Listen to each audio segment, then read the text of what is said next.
Hi there, I am with my friend Nadia Qahwash today, and Nadia is a physiotherapist for pelvic health. So I'm going to ask her to kind of let us know what that is, because we often hear the term pelvic health, and I don't think that many of us really fully understand what that is. So maybe you could fill us in.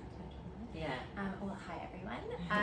So I just want to give you a little bit of background on me and how I got into this field, because I know a lot of people haven't really heard much about it, and I think it's just catching wave a little bit now, which is great. But I started as a regular physical therapist, just doing like hips and knees. And about 3 years ago, I decided to delve more into pelvic health and women's health. Just because I know that it's very important, and a lot of women I find struggle with their own like health issues, and they have a hard time kind of expressing that, and especially like going to the doctor or just taking that step and kind of moving forward with that. So I thought it was important to take a few extra courses and start to learn more about pelvic health. And how I could help people and with some of their pelvic health issues. So pelvic health it's an interesting realm because it is a very hush-hush thing, and not a lot of people like to talk about it. So it does involve your pelvic floor muscles as well as your core. And so basically from like your knees to your midsection. And there are certain issues that can occur with the pelvic floor. So the pelvic floor is a network of muscles that attach to the pelvis, as well as to your low back and to your pubic bone. And this network of muscles actually helps support your organs. It's also bladder and bowel function, sexual health, and it also works to support your core when doing any activities, like working out or just functional regular day activities. So it is a very important aspect, and we do have certain issues with it. So if your pelvic floor is too tight, for example, you can have leakage, for example, or pain with sex, that can occur as well. If you have issues with your bowels, so constipation, that's another thing. So I see a lot of individuals who are they're pregnant, and they may be like in the early stages of their pregnancy or postpartum, and usually it's just an array of ages. So it can range from young individuals to older individuals, and I think it's just like up and coming, which is really exciting, and a lot of people are starting to learn. I'm thinking, just as you said that, I would imagine that women that are pregnant, all of a sudden the focus is on that region of their body, because they're about they've just created a baby, they're about to deliver a baby, so of course it seems like a little normalized to talk about that region of the body at that time of life, right? But there's so many other times that we may have, like even to hear you say the issues of constipation and things like that, I would have never thought of that as a pelvic health. Bladder leakage, yes, that is one thing that I've heard of and is common to think about. Sexual function, that sort of thing, but there's definitely other dynamics that come into play there. And a lot of people just tend to live with it, like they don't know that there is actually help out there to kind of instead of just medication and just being prescribed medication. So there is a lot of conservative treatment, including pelvic floor physio, but I sometimes will work with a naturopath to help a patient achieve what they need to, or even a massage therapist, like somebody that does visceral work, like all of that stuff is very, very important.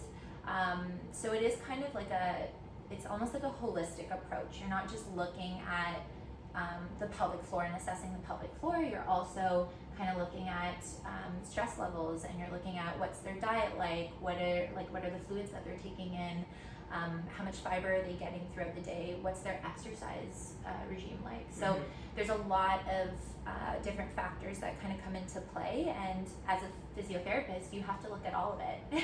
You can't just like look at one thing. Physiotherapist, which of course you are, and I appreciate that in you.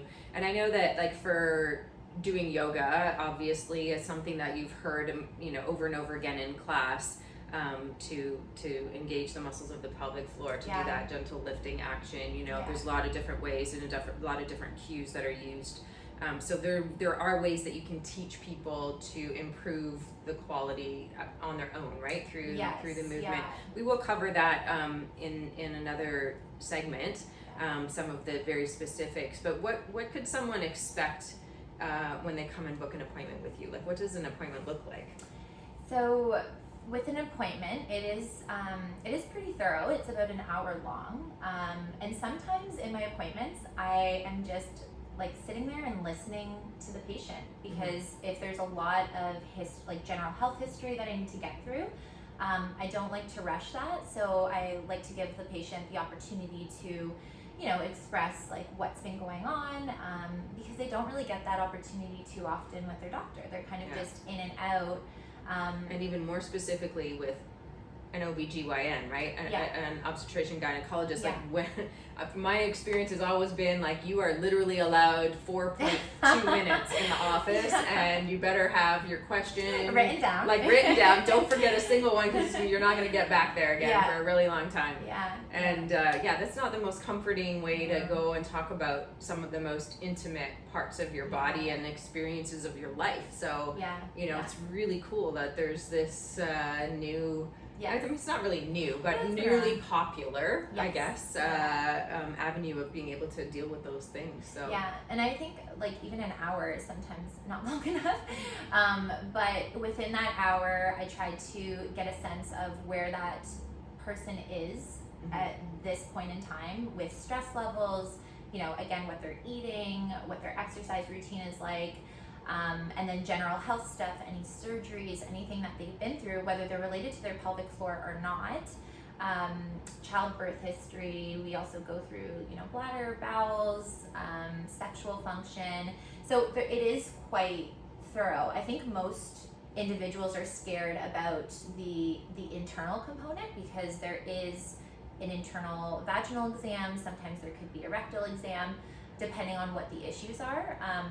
So a lot of women do have a hard time making that first step and making the appointment. So I always thank them for being there, like, because it's just something that it takes a lot of courage. Yeah, it takes a lot of courage. Yeah, to be that vulnerable and be in that space and actually, you know, get everything out. And so I try to make it as comfortable as possible, so that they do feel welcomed and they do feel like they can tell me what's going on in their lives, because it does affect their pelvic floor, it does affect their overall health. Right. So so sometimes that's why, you know, things go a little bit longer in terms of the subjective, but with the internal component, I'm always checking to see, you know, what's the state of the pelvic floor. So a lot of people will think that if they're having issues with their pelvic floor, well, it must mean that I hate this term, but loose down there, which is not really correct. Most women are actually tighter in their pelvic floor. So that can cause issues in itself. It can cause a lot of pain. It can cause leakage, weakness overall. So it is important to do the internal exam. If someone doesn't feel comfortable doing it, I'm not going to, you know, if that's consent, and obviously I would not do an internal exam until they're comfortable doing one. But there's a lot of external work that we could do. Like there's so much tension. If there's a lot of tension in your pelvic floor, likelihood there's tension, you know, along your inner thighs or in your abdomen or your lower back. So it's kind of like looking at different pieces of the puzzle and how everything kind of meshes together to affect their pelvic floor. So another thing that I do check is the strength of the pelvic floor, and I do check for things like prolapse. So prolapse is basically when the support of the pelvic floor is low, so there's weakness in the pelvic floor, and then the organs start to kind of push into the walls of the pelvic floor. So that could be your bladder, that could be your uterus, that could be your rectum, your small intestine, even your urethra as well. So so there's different degrees of that, and checking to see what the degree is very important, so that you can get a sense of, okay, does this person can conservative treatment help them? Can pelvic floor physiotherapy help them? Or do they need an option like a pessary, for example, which is just a support that goes into the pelvic floor? Okay. Yeah, so there's just like a lot of things that go with the assessment. Yeah. And then there's a treatment plan, and we kind of decide together like what your goals are, and then we just go forward from there. Mm-hmm. Yeah. So what would, I mean, I know everybody is a very unique case, but what would be sort of an average treatment plan? Like how long does it take to create change once you've taken the initial step of having an appointment and acknowledging some of the difficulties? Is that something that's even you can answer, or is it too specific to the patient? I think so. With pelvic floor physiotherapy, you're not necessarily, it's not like regular physiotherapy where you're coming in twice a week, sometimes for 3 weeks or 4 weeks or whatever. But pelvic floor physiotherapy is a little bit different in that you can see a difference in your pelvic floor within that first week, for sure. Yeah. Okay, so it's that quickly. It's when it's sort of like you get to feel good about where you're going with the treatment. Yes, yeah. Okay. And I think too, just sitting down and talking to someone, and then having a little education session on what's going on is just enough for them to feel better. Yeah. Like I've had people leave my office and feel like, oh my gosh, I feel so much better that I've talked to you and I know what's going on and I know what direction I'm going and I have a plan put in place. Like that's really important because I think the fear of it all really contributes to your symptoms. Yeah, so. I think that especially for women, and I'm not sure how this happened, but it's so for so many women, there's like such a shame piece attached to talking about the intimate parts of their body. And I'm definitely have been one of those women in my life, and I didn't realize it until, much older. But it's that, you're right, that piece of education of knowing that, you're normal in having your experience, or that you, look normal, or do you know, whatever those things are that people carry with them, and they're afraid to ask. It's just a safe place where you can come and talk about whatever you're experiencing, especially when it comes to sexual function and stuff like that too. When people are a little more comfortable talking about, their organs in their body and how that might relate to the pelvic floor, but when it comes to sexual function, then that's something else too, that sometimes there's a bit of a stigma there, and women don't want to necessarily acknowledge that they're having difficulty in that department, because we're all supposed to be perfect all the time, aren't we? I know. Definitely not possible. No. Well, even just going back to your point about, whether, does it look normal? I've had so many women ask me, like, does my vagina look normal? And I'm like, well, have you taken a look at it? Like, have you checked yourself? And they're like, no, I would never. And it's this stigma that like we shouldn't be doing that. And it's like, well, no, like you should, like take a look and see, like tell me what you see. So I think that's important, the explorative portion of it. Like it's very important that you get familiar with your body and that you're able to touch your body without feeling any shame. Like that's fine. And so I think that the first step is actually taking a look down there and being comfortable with whatever it looks like, because it's all their vaginas, they're different, and so my answer to that question is always like, well, have you checked? Because you should.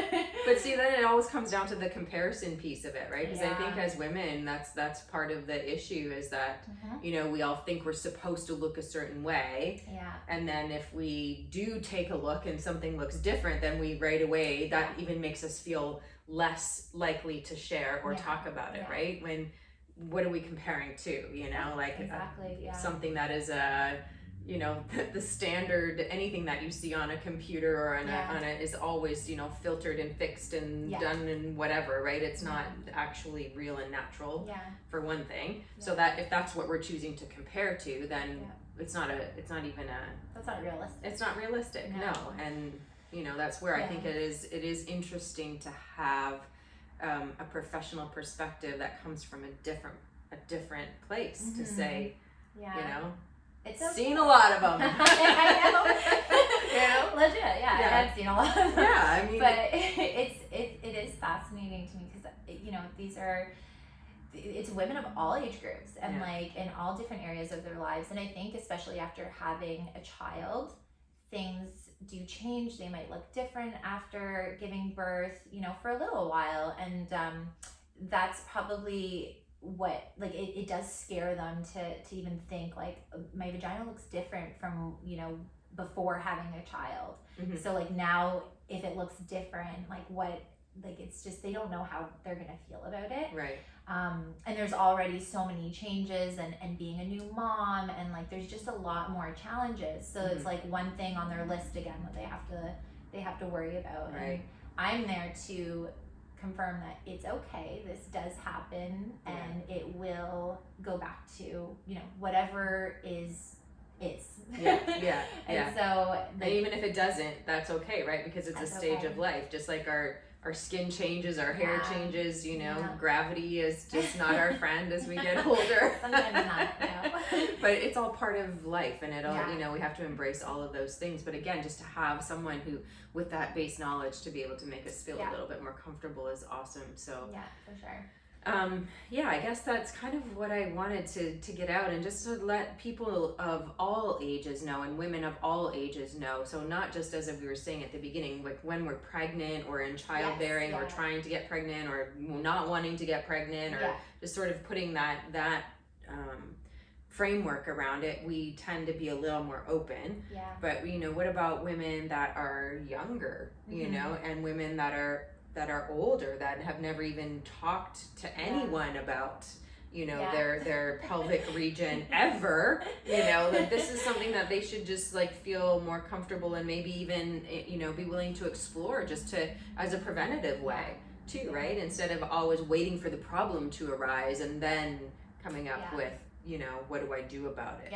So, and I was telling you this earlier too, like I've had a lot of women who are younger and coming to me and booking appointments because they want to be more proactive, and they know, you know, in a few years they might want to have a child, and so they want to know what their baseline pelvic floor is like and what they can do to kind of help if there's anything wrong or anything that might kind of show up, that they would be able to maybe minimize the symptoms later on when they do have a child. So I find that really interesting, and that's actually a very good thing, because then it means and it just means that the word is getting out about pelvic floor physiotherapy, which is awesome. And I think it's just not talked about enough still. Like I think I still find that there's women that are like, I had no idea that I could come to you if I had this issue. Like I wish I came to you years ago, or it's the same thing. So I guess that's a good question though. So is there a point where, say, a woman who's menopausal or past menopause, is there a way that there can still be improvement? Is there a way that you can help those women? Is it do you get to the point where it's like, no, it's just too late? No, never. Even like premenopausal and menopausal women, I find that population, there's not much research out there. And they don't get much help. So they go to their doctor and they have all these issues, and it's like medication after medication is being prescribed, but they still feel not their normal self. Like they still come to me and they're like, what do I do? Like, how do I navigate this? And there's just not much information. So I do have that population that, I mean, sometimes it can be a little bit challenging, but sometimes it's as easy as retraining those muscles, right? Because our hormones still change in that premenopausal, menopausal stage. And so you just need to adjust. Like there's some atrophy in the muscles. Those muscles get weaker naturally over time. So my job is to kind of work with them to try to strengthen it as much as possible. And you can get much better. You can completely abolish your symptoms. What might be some of the symptoms specifically, so that when people hear it, they can go like, okay, that is definitely something I'm experiencing, but I didn't necessarily think that it was a solvable problem. You know, so if you can be very specific. So I've had patients who have felt like dryness, like vaginal dryness, pelvic pain with sex, like just heaviness, pressure into their pelvic floor, which is usually an indication of prolapse. and even leakage, that's another one, or their urine stream isn't as strong as it used to be. Those are some indications. And yeah, just general, like even low back pain, that can be an indication of pelvic floor dysfunction. So getting an assessment to see what those muscles are doing. Are they tight? Because you can still have muscles that are weak but still be very tight, and that can be exacerbated by many things. It can be exacerbated by your stress levels, hormonal levels, like emotions, everything. So it's likely that I'd be working with a naturopath when I'm working with someone who's premenopausal or menopausal. I definitely, if they're not seeing a naturopath, I'd be like, okay, like you need to be referred to one. Especially if they've tried the medications and they're kind of, or they don't want to go that route. I'm like, okay, well, it might be best to kind of look into seeing a naturopath. And cool. And that's pretty, like, you're always working with other healthcare professionals. It's never just you, which is nice. I think that creates like more of a holistic approach, and it gives people more of a sense of control over their own bodies and their own health too, and they have a say in all of it. You know, like what you're eating, like you said, you know, how you're moving, what you're feeling is you know, I'm always big on that one. It's like our feelings and our energy contribute so much to our experience in our physical body, and we often approach it the opposite way. We look at what's happening in the physical body, but we never talk about the feelings, you know. And it's like if we kind of do an all-encompassing approach to our health, I think we get results a lot quicker. So I really like that about your philosophy and how you approach things. So no, it's definitely something that I've noticed in my own practice. Like when I first started, in comparison to like what I've learned now and how I practice now, it is much different. Because when you first start, you're like, okay, I just want to know like what's going on and like how can I help them as best as I can, but you don't necessarily take in the whole body and the whole holistic approach until you learn more about how it really affects everything. So like diet and what you're eating, what you're drinking, like I was gonna say hydration. So often Big comes time. down to that simple thing of you know, hydrating your body, right? So that everything functions properly. On that level too. It's like a simple thing, and until somebody reminds you, because we all know we need to drink water, but you know, but we don't. It's like, as I think about this now, I have not had enough water to drink today, right? So it's like, and I know this every day, but it's those simple reminders, and sometimes that's what we need, is just permission to go back and revisit all of the things that add up to the pieces of the puzzle that are us ultimately, and the best us that we can be. And that's really what this is all about, always. And you're just a really lovely addition to the conversation about finding you know, ultimate health and being the best that we can possibly be, that we were created to be, you know, without any shame and without any reserve. Like, it's like it's not good enough is never, you know, shouldn't be part of the vocabulary. Like, just keep striving for more all the time. And just because you're getting older, or because you're young and you don't think it's, you know, you're there yet, you haven't evolved to that or whatever, like, no, you just keep pressing and pushing for the ultimate health. So thank you for joining me today. I just want you to know that Nadia's just got like the best gentle energy, and I would totally, I'm not a client, but I am a friend, and I would, you know, she's convincing me. Because I'm one of those women that just, you know, we've talked about in other segments that I've been very proactive about my health, but there's parts of my health that I've always been, you know, somewhat reserved about, because I didn't have the right people, you know, the right comfort level with the right people. And when you've been through certain experiences in your life, sometimes that limits your ability to trust. And I just, for those of you that are, you know, looking to me for a little bit of guidance, I really, really feel comfortable and strongly about Nadia being a good person to come to with your I intimate appreciate issues. that. So That's thank so you sweet. thank you so Thank much you for so joining much. me, okay? And thank you. I really hope you have a great day.